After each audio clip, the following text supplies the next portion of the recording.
Master minds commerce చదవాలనుకునే 10th inter విద్యార్థుల తొలి ఎంపిక.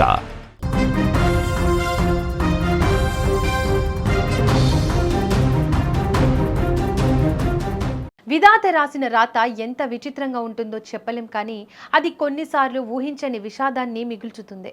ఆనందంగా ఉన్న ఒక కుటుంబాన్ని చూసి ఆ విధికి కన్ను కుట్టినట్లుందే. అందుకేనేమో కొద్దిసేపట్లో ఇంటికి చేరుకోవాల్సిన వారిని మృత్యువు లారీ రూపంలో కబళించింది. చిత్తూరు జిల్లా వీకోట మండలంలో జరిగిన ఈ హృదయ విదారక ఘటన స్థానికులను కన్నీరు మున్నీరు చేస్తోంది.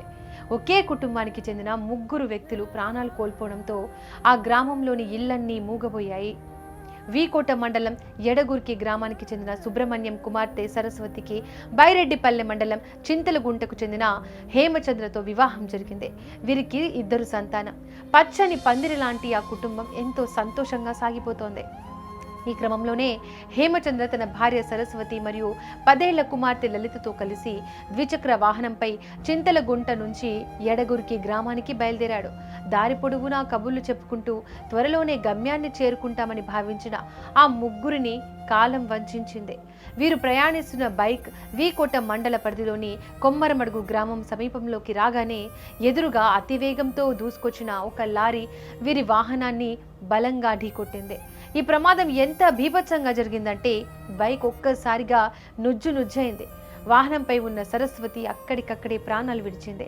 తీవ్రంగా గాయపడి రక్తపు మడుగులో కొట్టుమిట్టాడుతున్న హేమచంద్రను స్థానికులు ఆసుపత్రికి తరలించే ప్రయత్నం చేసినప్పటికీ మార్గ మధ్యలోనే అతను కన్నుమూశాడు. ఇక చిన్నారి లలిత పరిస్థితి అత్యంత విషమంగా ఉండడంతో మొదట కుప్పం ఆసుపత్రికి, ఆపై మెరుగైన చికిత్స కోసం బెంగళూరులోని ఒక ప్రైవేటు ఆసుపత్రికి తరలించారు. కానీ విధి ఆమెపై కూడా దయ చూపలేదు. అక్కడి నుంచి తిరుపతికి తరలిసిన సమయంలో చిన్నారి లలిత కూడా మరణించింది. ఒకే ప్రమాదంలో తల్లి, తండ్రి మరియు సోదరిని కోల్పోయిన హేమచంద్ర 6 ఏళ్ల కుమారుడు ఇప్పుడు ఒంటరి వాడయ్యాడు. ఆ చిన్నారికి అసలు ఏం జరుగుతుందో కూడా తెలియని పరిస్థితి. అమ్మా నాన్నలు వస్తారని ఎదురుచూసిన ఆ బాలుడు ఇప్పుడు అనాథగా మిగిలిపోవడం అందరినీ కలిచివేస్తోంది. ప్రమాదం జరిగిన వెంటనే సమాచారం అందుకున్న వీకోట పోలీసులు ఘటనా స్థలానికి చేరుకొని వివరాలు సేకరించారు. లారీ డ్రైవర్ అజాగ్రత్త వల్లే ఈ ప్రమాదం జరిగిందని ప్రాథమికంగా భావిస్తున్నారు. పోలీసులు కేసు నమోదు చేసి దర్యాప్తును వేగవంతం చేశారు. ఒకే కుటుంబంలో 3 మరణించడంతో ఎడగురికి, చింతలగుంట గ్రామాల్లో విషాద ఛాయలు అలుముకున్నాయి.